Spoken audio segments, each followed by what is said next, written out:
Hello दोस्तों, नमस्कार। बहुत बहुत स्वागत है आप सभी लोगों का आपके अपने यूट्यूब चैनल पर।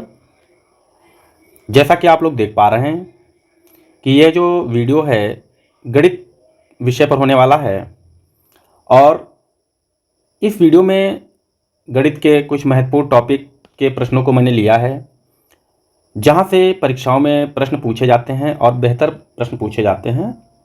तो उन्हीं टॉपिक को मैंने यहाँ पे समाहित करने की कोशिश की है और कोशिश किया है कि टॉपिक से एक क्वेश्चन लेने की, जो कि बहुत ही इम्पोर्टेंट रहेंगे आप लोगों के लिए, क्योंकि कुछ ऐसे टॉपिक्स हैं जहाँ से हर परीक्षा में एक दो प्रश्न हर टॉपिक से आने की संभावना रहती है। तो उन्हीं टॉपिक को उठाने का प्रयास किया है, जहाँ से आप लोग 1 से 2 प्रश्नों को हर टॉपिक से मिलेंगे, यानी कि 8 से 10 प्रश्न आपको इन्हीं टॉपिक से मिल जाएंगे। तो आप लोग ऐसे टॉपिक्स को, ऐसे प्रश्नों पर ज़्यादा से ज़्यादा अभ्यास करते रहें, उनकी प्रैक्टिस करते रहें, तो आपके लिए भी बेहतर रहेगा। आप लोग बिल्कुल भी अगर गणित नहीं आता है फिर भी आप लोग कुछ हद तक बेहतर कर पाएंगे। ठीक है, अगर आप 20 में 10-12 कर रहे हैं तो आप समझ लीजिए बहुत बेहतर कर रहे हैं। तो चलिए हम लोग शुरुआत करते हैं सेशन की। और से पहले बता दूं कि सेशन बहुत अच्छा होने वाला है। आप लोग कॉपी कलम साथ में लेकर बैठिएगा। कॉन्सेप्ट जो भी बेहतर मिल रहे हैं उनको आप नोट करते रहिएगा, सूत्र जो भी हैं उनको आप नोट करते रहिए और प्रश्नों को समझने का प्रयास कीजिए, उनकी प्रकृति को समझने का प्रयास कीजिए कि किस प्रकार के प्रश्न हैं। और ये जो टाइप है, जो प्रश्नों की प्रकृति है, ऐसे ही प्रश्न हमारी परीक्षा में पूछे जाते हैं, आप सभी लोग जानते हैं। तो इनका बेहतर तरीके से आप लोग अभ्यास जरूर करते रहिए। ठीक है, तो शुरुआत करते हैं। इससे पहले आप लोग वीडियो को शेयर कर दीजिए अपने फ्रेंड्स को और अंत तक बने रहिए। आपको भी लगेगा कि वास्तव में कंटेंट बेहतर है और जो भी आपको बेहतर चीज़ें मिलेंगी आप उन्हें नोट करते रहिए। चलिए शुरुआत करते हैं। पहला प्रश्न देखेंगे हम लोग। एक बर्तन में 40 लीटर दूध है। रिसाव के कारण 5 लीटर दूध की हानि हुई। बर्तन में कितना प्रतिशत दूध रह गया? तो हमें बताना है, क्या 67.5% रहेगा, 12.5%, 87.5% या 37.5%? कौन सा विकल्प यहाँ पर सही हो जाएगा? तो अगर हम पहले बात करें कितना दूध है, तो कितना दूध है? 40 लीटर। ठीक है, अब कह रहे हैं कि 5 लीटर रिसाव हो गया, यानी कि रिसाव हो गया यानी कि निकल गया दूध। तो अगर 5 लीटर इसमें से निकल गया तो कितना बचा? तो आप कहेंगे 35। ठीक है, अब यही बताना है कि कितने प्रतिशत दूध रह गया। देखिए, आप लोग जानते हैं सभी लोग, जैसे जब आपको मिलते हैं 100 नंबर का पेपर है और अगर आपको 80 नंबर मिले तो आप कितना कहते हैं कि 80%। मतलब क्या कि 100 में कितने? 80, और परसेंट का मतलब यहाँ पर 100। तो 100 से 100 कट गया, कितना परसेंट बचा? 80%। अगर आपसे यही कहा जाए कि 50 नंबर में आपको 50 नंबर का पेपर है, आपको 35 नंबर मिले हैं, तो ये कितने परसेंट है? तो यही तो ऐसे ही तो लिखा जाता है, 50 में 35 और बस यहाँ गुणे 100 कर दीजिए, यानी कि 50 दूनी 50 और 35 दूना 70, यानी कि 70%। इस प्रकार से यहाँ पर निकालेंगे। कितना लीटर दूध था? तो आप कहेंगे 40 लीटर। कितना बचा? तो आप कहेंगे 35, यानी कि 40 में 35 बचा। ठीक है, अब परसेंट निकालना है, गुणे 100 कर दीजिए, बस हो गया। 0 का 0 कट गया, 2 दूनी 4 कट गया, 2 पंचे 10 हो गया। ठीक है, अब यहाँ से अगर हम देखें तो कितना हो जाएगा भाई? 17 दूनी 34, यानी कि 17.5 गुणे 5 हो जाएगा। 5 25 का 5 हासिल 2, 5 7 35 और 2 37 हासिल 3, 5 कम 5 और 3 8, और एक पॉइंट के पहले, एक संख्या के पहले पॉइंट लगाए तो यहाँ लगा देंगे पॉइंट। कितना हो गया? तो आप कहेंगे 87.5%। विकल्प हमारा क्या हो जाएगा? विकल्प हमारा सी हो जाएगा। ठीक है, बेहतर आपको समझ में आया होगा। देखिए, चीज़ें आपको भले ही स्लो मिल रही हैं, लेकिन ये आपके समझने के लिहाज से बेहतर है। और आप लोग इन प्रश्नों को पहले हल किया करिए, उसके बाद इसका सोल्यूशन देखिए। अगर कहीं पर कोई भी मिस्टेक हुआ है तो उसको आप सही कर लीजिए, आपको बेहतर समझ में आएगा और चीज़ें ज़्यादा से ज़्यादा बेहतर आप कर पाएंगे। अगला प्रश्न देखते हैं हम लोग। प्रश्न नंबर 2। एक चक्रीय चतुर्भुज ABCD में कोण C 50 अंश हो तो A का मान क्या होगा? तो जिन भाई बहनों को ये प्रश्न आ रहा है वो लोग इसको हल कर लेंगे, और जिनको नहीं आ रहा है वो ध्यान से इसको देखेंगे कि क्या होगा। क्या इसका उत्तर 50 अंश होगा, क्या 130 होगा, 120 होगा या फिर 60 होगा? तो हमसे क्या कहा गया? चतुर्भुज। तो चतुर्भुज पहले बना लेंगे, किसी भी टाइप का बना लीजिए, कोई दिक्कत नहीं है। ठीक है, किसी भी टाइप का, लेकिन कैसे टाइप बनता है? तो चक्रीय चतुर्भुज का मतलब होता है एक वृत्त के अंदर। ठीक है, एक वृत्त के अंदर ये चतुर्भुज बनता है, इसी को हम लोग चक्रीय चतुर्भुज कहते हैं। ठीक है, इसी को चक्री चतुर्भुज कहा जाता है, जो चतुर्भुज किसी वृत्त से घिरा हुआ हो इस तरीके से। अब यहाँ हम देखें ए बी सी और डी, ठीक, 4 इसके कोण हो गए। इन्होंने क्या कहा, कोण सी जो है 50 अंश है, यानी कि ये जो कोण है ये आपका कितना है, 50 अंश है। हमसे पूछा गया कि कोण ए क्या होगा, यानी कि ये वाला कोण हमें बताना है। अब हम ये जानते हैं इसकी जो एक प्रॉपर्टी होती है चक्री चतुर्भुज का जो होता है उसकी प्रॉपर्टी होती है, तो क्या प्रॉपर्टी होती है, विपरीत कोणों का योग। विपरीत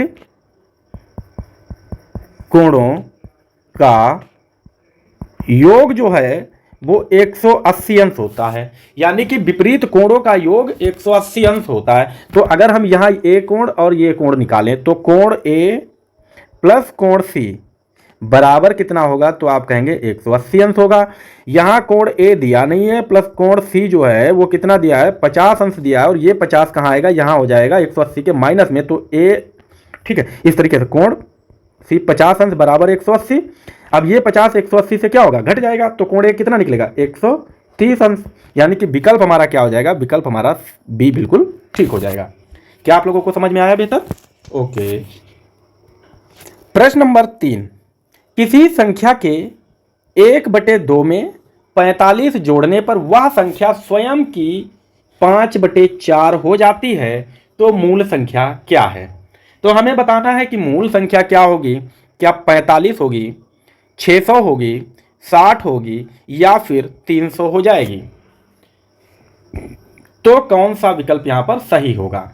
तो अगर हम माने कि मूल संख्या यहां दिया है, मूल संख्या अगर x है, ठीक, ये हमारी मूल संख्या है, फिर क्या कहा, मूल संख्या के 1/2 यानी कि x का 1/2 में 45 जोड़ने पर यानी कि प्लस 45 जोड़ने पर वह संख्या स्वयं की 5/4 यानी कि x की 5/4 हो जाती है।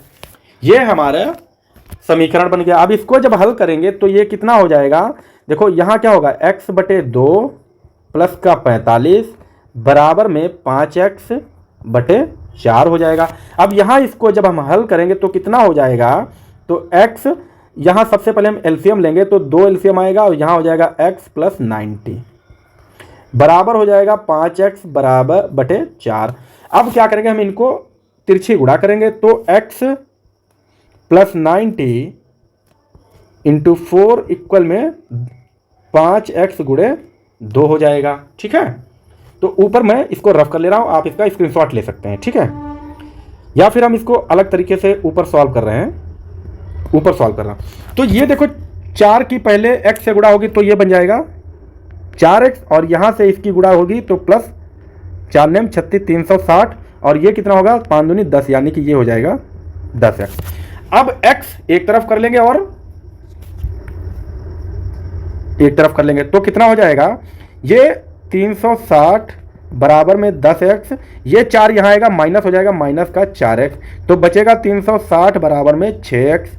तो 360, ये 6 आएगा 360 के बटे में 6 बराबर में x, और यहां से 6 भाग करोगे तो आ जाएगा 60, यानी कि x की वैल्यू कितनी आएगी, तो आप कहेंगे 60 आएगी, और यही हमारी मूल संख्या यानी कि विकल्प हमारा सी सही हो जाएगा। क्या आप लोगों को बेहतर समझ में आया है?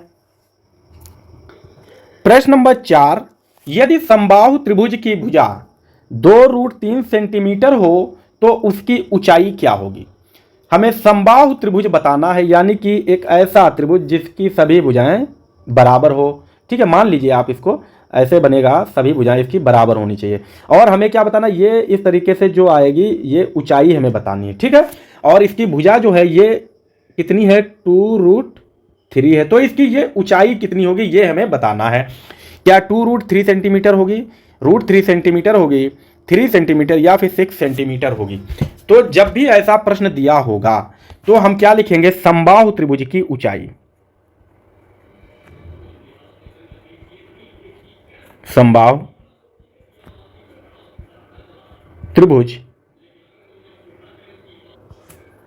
की ऊंचाई, की ऊंचाई। तो समबाहु त्रिभुज की ऊंचाई जो होती है वो a इंटू √3/2 होती है। ठीक है, √3/2 होती है। क्लियर है? अब हमें क्या करना है, अब देखो हमारे पास भुजा कितनी है, तो 2√3 यानी कि भुजा को हम लोग कहते हैं ए, तो यही फॉर्मूले में रख दो। ए का मतलब 2√3 इंटू √3 अपॉन में होगा 2। ठीक, ये इस तरीके से हो जाएगा। अब देखो 2 से 2 कट जाएगा, बचा क्या, √3 इंटू √3। इसको हम क्या लिख सकते हैं, √3 का स्क्वायर लिख सकते हैं, और ये स्क्वायर √3 को खत्म करेगा तो बचेगा क्या आपके पास 3। जब भी 2 बार रूट की गुणा हो जाए तो 1 बार वैल्यू बचेगी बिना रूट के, तो इस तरीके से हम लिखेंगे √3 जो है, और √3 इंटू क्या हो जाएगा, तो 3 आ जाएगा, यानी कि विकल्प हमारा जो सी है बिल्कुल सही हो जाएगा। 3 सेंटीमीटर जो है इसकी ऊंचाई हो जाएगी। क्या आप लोगों ने इसे समझ पाया है? ओके, करते हैं हम लोग अगला प्रश्न। प्रश्न नंबर 5। प्रश्न नंबर 5, यदि x plus 1/x equal to 7 तो x² प्लस 1/x² का मान क्या होगा? हमें इसका मान बताना है, क्या 47 होगा, 49 होगा, 51 होगा या फिर 45 होगा, क्या हो जाएगा? तो इसको बहुत ही ध्यानपूर्वक देखेंगे और समझेंगे।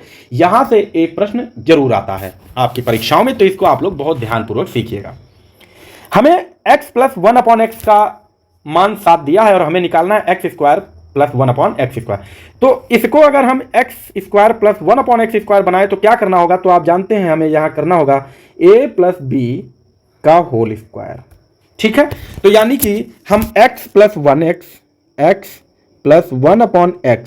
इसका होल कर दें तो यहां 7 का होल, ये हमारा a है, ये हमारा b है। तो आप देखेंगे हम लोग इसका हम लोग कर दें होल स्क्वायर, इधर होल स्क्वायर करेंगे तो आपको यहां भी होल स्क्वायर करना पड़ेगा। अब आप जानते हैं a प्लस बी का होल स्क्वायर का फॉर्मूला क्या होता है, a² plus b² plus 2ab, यही होता है ना जब खुल के आता है। तो इसको भी हम लोग कैसे लिखेंगे, देखो ये a है तो ये हो जाएगा x² प्लस ये b है तो 1/x² प्लस 2 इंटू a का मतलब ये x, तो x इंटू बी का मतलब ये वाला 1/x, तो 1/x। ठीक है, बन गया। अब हम क्या करेंगे, देखो बराबर में 7 का स्क्वायर करोगे तो हो जाएगा 49। देखो ये x और ये x कट जाएगा तो क्या बचेगा, x² plus 1/x² plus 2 into 1, और 2 इंटू 1 को हम क्या लिख सकते हैं, 2 लिख सकते हैं। इक्वल में लिखेंगे हम लोग 49। अब देखेंगे यहां पर 2 है, ये नॉन वेरिएबल वैल्यू है तो ये कहां आएगी, ये यहां आएगी और क्या हो जाएगी, -2। ठीक, तो यहां से ये 2 हट जाएगा, -2 करोगे तो कितना बचेगा भाई, तो बचेगा 47। और क्या हमारे पास बच गया, x² प्लस 1/x² का मान कितना हो गया, तो आप कहेंगे 47। विकल्प हमारा जो है पहला सही हो जाएगा। ठीक है, क्लियर है, आप समझ गए बेहतर तरीके से? ओके, दूसरा इसका जो शॉर्ट ट्रिक होगा, आप क्या करेंगे, जो भी वैल्यू यहां दी है इसका तुरंत कर दीजिए स्क्वायर, यानी कि इसको 2 बार मल्टीप्लाई कीजिए और माइनस कर दीजिए 2, बस आपका आंसर आ गया। कुछ करना ही नहीं है, जो भी यहां पर वैल्यू दी है उसका आप तुरंत 2 बार उसको आपस में गुणा कीजिए, यानी कि 7 दिया है तो 7 × 7 कीजिए और -2 कर दीजिए, आपका आंसर आ गया। 7 × 7 = 49 माइनस का 2 बराबर 47। कोई झंझट नहीं करना। ठीक है, अगला प्रश्न देखते हैं हम लोग। प्रश्न नंबर 6। प्रश्न नंबर 6 में कहा गया है P का 1/3 का 2/3 का 50% का मान 60 है तो P का मान है क्या 1500 होगा, 600 होगा, 900 होगा या फिर 990 होगा। जो भी भाई बहन इस प्रश्न को कर पा रहे हैं वो तुरंत इसको हल करें और तब तक हम लोग देखते हैं इसका सॉल्यूशन। तो यहां कहा है P का 1/3, P का 1/3 का मतलब गुणा 2/3 यानी कि 2/3, फिर का मतलब होता है गुणा 50% का, तो 50% का मतलब बटे में 100 का मान 60 है, यानी कि ये बराबर है 60 के। ठीक है, अब यहां से देखो 50 एक कम 50, 50 दूनी 100, तो क्या बन गया P गुणे 1/3 गुणे 2/3 गुणे 1/2 बराबर हो गया 60। देखो 2 नीचे 2 ऊपर कट गया। ठीक है, अब क्या बचेगा P, ठीक है, और बटे में क्या हो गया 3×3 9, तो यहां रखेंगे 9। क्लियर? ठीक है, तो अब P/9 हो गया और गुणे बराबर में हो गया 60 और ये 9 आएगा, यहां हो जाएगा मल्टीप्लाई, तो यहां से हटाएं 9 × 6 = 54 हो जाएगा 540, तो P का मान हो जाएगा 540। तो यहाँ पर कोई विकल्प नहीं दिया है, तो यहाँ से विकल्प गलत हो गए। यहाँ जो आंसर हो जाएगा वो हो जाएगा 540। ये आपका आंसर हो जाएगा। ठीक है, अगला प्रश्न देखते हैं हम लोग। प्रश्न नंबर 7, कोई धनराशि कितने वर्षों में 10% की वार्षिक साधारण ब्याज की दर से स्वयं की 10 गुनी हो जाएगी। ठीक है, स्वयं की 10 गुनी हो जाएगी। तो हम लोग इसको किस प्रकार से हल करेंगे, तो ये देखेंगे हम लोग कि कैसे ये हल होगा। तो जब भी ऐसा प्रश्न दिया होगा तो हम लोग क्या करेंगे, इसको हम लोग लिखेंगे दर गुणे समय। क्या लिखेंगे, दर गुणे समय लिखेंगे, बराबर में लिखेंगे गुना -1। ठीक है, -1 गुणे 100 करते हैं। जब साधारण ब्याज दिया तो दर कितनी दी है, तो आप कहेंगे दर जो है 10% दी है, और समय तो समय हमें निकालना है। बराबर में गुना कितना हो रहा है, तो कह रहा है 10 गुना हो रहा है, यानी कि 10 माइनस का 1 और गुणे में हो जाएगा 100। ठीक है, अब यहां से क्या करेंगे, 10 गुणे समय बराबर में यहाँ 9 हो गया, 9 गुणे 100, और ये समय बचेगा, समय निकालना है, तो समय बराबर क्या हो जाएगा, 9 गुणे 100 बटे में ये 10 आएगा यहाँ नीचे, यानी कि ये हो जाएगा तो 10×100। 10 गुणे 9 बराबर कितना हो जाएगा, तो आप कहेंगे 90, और यही हमारा आंसर होगा। समय बराबर 90, यानी कि 90 वर्ष में कोई धनराशि अपने की 10 गुनी हो जाएगी। विकल्प हमारा सी सही हो जाएगा। ठीक है, आप इसको दूसरे तरीके से भी कर सकते हैं। जैसे आपको फॉर्मूला पता है ना, SI = P × R × T/100 पता है ना ये। तो SI कितना है भाई, 10 गुना हो रहा है, तो SI बचेगा कितना, 1। भाई यहाँ पे अगर गुना लिखा है तो यहाँ सीधे करो कितना गुना हो रहा है, तो 10 - 1 करो। गुणे में P कितना है, तो 1। गुणे रेट कितनी है, तो 10 गुणे T बटे में 100। यहाँ से भी वही निकलेगा भाई, ये हो जाएगा 10 बचेगा, और ये 10 यहाँ जाएगा, तो 10 - 1 = 9, और ये 10 गुणे में तो 90 हो जाएगा। ठीक है, यहाँ से भी। प्रश्न नंबर 8, 36 व्यक्ति एक कार्य को 18 दिन में पूरा कर सकते हैं, तो 27 व्यक्ति उसी कार्य को कितने दिन में पूरा करेंगे। इस क्वेश्चन को आप लोग सॉल्व कीजिए। पिछले वीडियो में हम लोगों ने इस प्रश्न को किया है, इसी तरीके का है, डाटा चेंज है। तो यहाँ पर क्या आंसर हो जाएगा, क्या 22 होगा, 12 होगा, 18 होगा, या फिर 24 होगा। तो कैसे करेंगे हम लोग, यहाँ लिखेंगे M1 × D1 इक्वल में M2 × D2। तो M1 कितना, तो आप कहेंगे 36, वो D1 कितना, तो आप कहेंगे 18, बराबर M2 कितना, तो आप कहेंगे 27, D2 कितना, तो आप कहेंगे निकालना है। तो देखो D2 निकालना है, तो 36 गुणे 18 बटे में ये 27 आएगा नीचे, बटे में 27, बराबर में हो गया D2। अब इसको कर सकते हैं हम लोग, 9 × 3 = 27, 9 दूनी 18, 12 से 3 से 36 को भाग करेंगे तो आएगा 12, 12 गुणे 2 बराबर कितना, तो 24, यानी कि D2 बराबर कितना निकला, तो आप कहेंगे 24, यानी कि 24 व्यक्तियों की 24 दिन में पूरा कर लेंगे 27 व्यक्ति। तो विकल्प हमारा डी बिल्कुल सही हो जाएगा। क्लियर है, आप सॉल्व कर लिए होंगे। प्रश्न नंबर 9, यदि 84 को 5:9 के अनुपात में विभाजित किया जाता है तो दोनों भागों में से कौन सा भाग बड़ा होगा। अब आप बताइए कि 5 लिखा है, अनुपात 9 लिखा है, इसमें कौन सा भाग बड़ा है, तो आप कहेंगे 9 भाग बड़ा है। तो कुछ नहीं करना, कितनी संख्या दी है, 84, इसको लिखो 84, बटे में क्या लिखो, अनुपात का योग, 5:9, अनुपातों का योग करो, और बड़ा भाग पूछा है तो गुणे में बड़ा भाग लिख दो बस।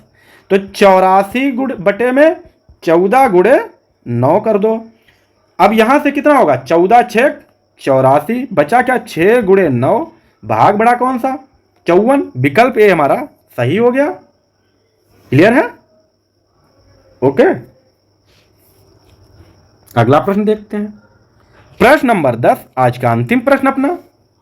4 घंटियां 8, 10, 12, 15 मिनट के अंतराल पर बजती हैं। किसी समय एक साथ बजने के कितनी देर बाद वे फिर एक साथ बजेंगी।